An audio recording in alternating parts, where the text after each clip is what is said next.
ನಮ್ಮ ಜೊತೆಗೆ ಈಗ ಬೆಂಗಳೂರು ಗ್ರಾಮಾಂತರದ ಅಧಿಕೃತ ಬಿಜೆಪಿ ಅಭ್ಯರ್ಥಿ ಆಗಿರುವಂತಹ ಡಾಕ್ಟರ್ ಸಿ.ಎನ್. ಮಂಜುನಾಥ್ ಅವರು ಇದ್ದಾರೆ. ಸೊ ಹೇಗಿದೆ ಅವರ ಮುಂದಿನ ಕೆಲಸ ಕಾರ್ಯಗಳು, ಹೇಗಿರುತ್ತೆ ಅವರ ಪ್ಲಾನಿಂಗ್ ಏನು, ಎಲ್ಲದರ ಬಗ್ಗೆ ಮಾತಾಡೋಣ. ನಮ್ಮ ಜೊತೆಗೆ ಅವರೇ ಇದ್ದಾರೆ. ಸರ್, ಅಭಿನಂದನೆಗಳು ನಿಮಗೆ ಟಿಕೆಟ್ ಅನೌನ್ಸ್ ಆಗಿರೋದಕ್ಕೆ. ಫಸ್ಟ್ ಆಫ್ ಆಲ್ ಧನ್ಯವಾದಗಳು, ಥ್ಯಾಂಕ್ಸ್. ಹೇಗೆ ಅನಿಸ್ತು ಸರ್? ನಿರೀಕ್ಷೆ ಇತ್ತಾ? ಅಲ್ಲ, ಅಂದರೆ ನನಗೆ ರಾಜಕಾರಣಕ್ಕೆ ಬರಬೇಕು ಅನ್ನುವ ಯಾವುದೇ ಚಿಂತನೆ ಯಾವ ಸಂದರ್ಭದಲ್ಲೂ ಇರಲಿಲ್ಲ.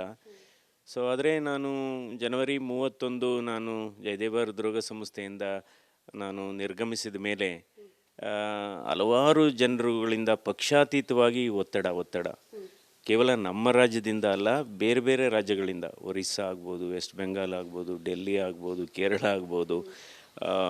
ಅಂದರೆ ನೀವು ಒಂದು ತೋರಿಸ್ಕೊಟ್ಟಿದ್ದೀರಾ, ಯು ಪ್ರೂವ್ಡ್ ಎ ಪಾಯಿಂಟ್, ಒಂದು ಸರ್ಕಾರಿ ವ್ಯವಸ್ಥೆಯಲ್ಲಿ ಬದಲಾವಣೆ ತರಲಿಕ್ಕೆ ಸಾಧ್ಯ ಅನ್ನೋದನ್ನ ನೀವು ತೋರಿಸ್ಕೊಟ್ಟಿದ್ದೀರಾ. ಅದರಿಂದ ನಿಮ್ಮ ಕಾಂಟ್ರಿಬ್ಯೂಷನ್ನು ಅಥವಾ ನಿಮ್ಮ ಈ ದೀರ್ಘಕಾಲದ ಅನುಭವ ರಾಷ್ಟ್ರ ಮಟ್ಟದಲ್ಲಿ ಯಾಕೆ ಆಗಬಾರ್ದು ಅನ್ನುವ ಮಾತು. ಅದಕ್ಕೋಸ್ಕರ ಹಲವಾರು ಬಾರಿ ನಮಗೆ ಮುಜುಗರನೂ ಆಗಿರ್ಬೋದು, ಇದಕ್ಕೆ ಈ ಕ್ಷೇತ್ರಕ್ಕೆ ನಾವು ಪ್ರವೇಶ ಮಾಡಬೇಕಾ ಬೇಡವಾ ಅನ್ನೋದಾಯಿತು. ಕೊನೆಗೆ ಅಲ್ಟಿಮೇಟ್ಲಿ ಅಂದರೆ ನಾನು ರಾಜಕೀಯ ಕ್ಷೇತ್ರವನ್ನು ಹುಡ್ಕೊಂಡು ಹೋಗಿಲ್ಲ, ಬಟ್ ಎಲ್ಲೋ ಒಂದು ಕಡೆ ರಾಜಕೀಯ ಕ್ಷೇತ್ರನೇ ನನ್ನ ಹುಡ್ಕೊಂಡ್ಬಂದಿದೆ ಅಂತ ನನ್ನಿದು. ಆದರೂ ಕೂಡ ನಾನು ರಾಜಕೀಯಕ್ಕೆ ಬಂದಿದ್ದರೂ ಕೂಡ ರಾಷ್ಟ್ರಕಾರಣಿಯಾಗಿ ಚಿಂತನೆ ನಂದು. ಹೌದು ಸರ್, ಈಗ ಎಲ್ಲರಿಗೂ ಬಹುತೇಕರಿಗೆ ಪ್ರಶ್ನೆ ಬಂದಿದ್ದೆ ಏನಂದರೆ, ದೇವೇಗೌಡರ ಕುಟುಂಬ ಕಂಪ್ಲೀಟ್ಲಿ JDS, ಬಟ್ ಯಾಕೆ ಡಾಕ್ಟರ್ ಸಿ.ಎನ್. ಮಂಜುನಾಥ್ ಅವರು ಬಿಜೆಪಿ ಅಭ್ಯರ್ಥಿ ಆಗ್ತಿದ್ದಾರೆ ಅನ್ನೋದೊಂದು ಕುತೂಹಲ ಬಂತು. ಅಲ್ಲ, ಬಿಜೆಪಿಗೆ ಬರಬೇಕು ಅಂತ ಅನ್ಸಿದ್ದು ಯಾಕೆ? ಇಲ್ಲ, ನನಗೇನಾಯಿತು, ಈಗ ಇವತ್ತು ನಮ್ಮ ಕರ್ನಾಟಕದಲ್ಲಿ BJP ಮತ್ತು JDS ಆ ಮೈತ್ರಿಕೂಟದಲ್ಲಿ ಈಗ ಎಲೆಕ್ಷನ್ನ ನಾವು ಫೇಸ್ ಮಾಡ್ತಾ ಇದ್ದೇವೆ. ಸೊ ಇಟ್ಸ್ ಓನ್ಲಿ ಸಿಂಬಾಲಿಕ್ ಅಷ್ಟೇ. ಸೊ ನಾನು NDA ಅಭ್ಯರ್ಥಿಯಾಗಿ ನಾನು ಸ್ಪರ್ಧೆ ಮಾಡಿದ್ದೇನೆ BJP ಚಿಹ್ನೆ ಅಡಿನಲ್ಲಿ. ಈಗಾಗಲೇ ಗೊತ್ತಿರೋ ಹಾಗೆ ನಮ್ಮ ಪ್ರಧಾನಮಂತ್ರಿಗಳಾದಂಥ ನರೇಂದ್ರ ಮೋದಿಯವರು ಕಳೆದ 10 ವರ್ಷದಲ್ಲಿ ಹಲವಾರು ನೂತನ ಯೋಜನೆಗಳನ್ನು ಕೊಟ್ಟಿದ್ದಾರೆ ಮತ್ತು ಆರ್ಥಿಕವಾಗಿ ಕೂಡ ದೇಶ ಮುಂದುವರಿತಾ ಇದೆ. ಸೊ ಹೀಗಾಗಿ ಎಲ್ಲ ಸೆಕ್ಟರ್ಸಲ್ಲೂ ಕೂಡ ಅಂದರೆ is A very progressive, performing and positive thinking, fast tracking prime minister.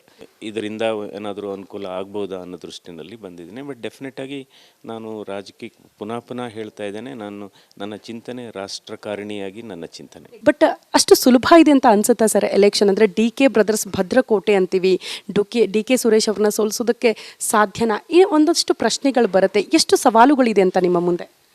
ಅಲ್ಲ, ಈಗ ಚುನಾವಣೆ ಅಂದಮೇಲೆ ಬಹಳ ಇದು ತುಂಬ ಸ್ಪರ್ಧೆ ಇರುತ್ತೆ. ಸೊ ಅದನ್ನು ಗಂಭೀರವಾಗೇ ತೆಗೆದುಕೊಳ್ಬೇಕು, ಯಾಕೆಂದರೆ ಯಾವುದೇ ಚುನಾವಣೆ ಸುಲಭ ಆಗಿರೋದಿಲ್ಲ.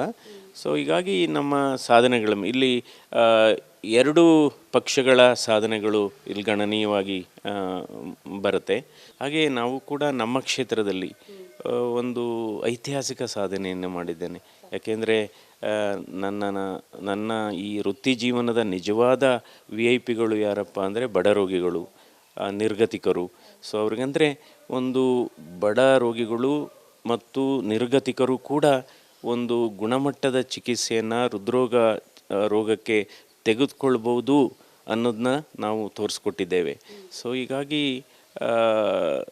ನನಗೆ ತುಂಬ ಆತ್ಮವಿಶ್ವಾಸ ಇದೆ. ಅಂದರೆ ಎಲ್ಲರ ಆಶೀರ್ವಾದ ಕೂಡ ಇದೆ, ಪಕ್ಷಾತೀತವಾಗಿ ಆಶೀರ್ವಾದ ಇದೆ, ವಿಶ್ವಾಸ ಇದೆ. ನನ್ನ ಜನರೇ ಗೆಲ್ಲಿಸ್ಕೊಂಡು ಬರ್ತಾರೆ, ಬಡವರು ನಿರ್ಗತಿಕರೇ ನನ್ನ ಶಕ್ತಿ ಅಂತ ಈ ವಿಚಾರವನ್ನು ಪ್ರಸ್ತಾಪ ಮಾಡ್ತಾ ಇದ್ದಾರೆ.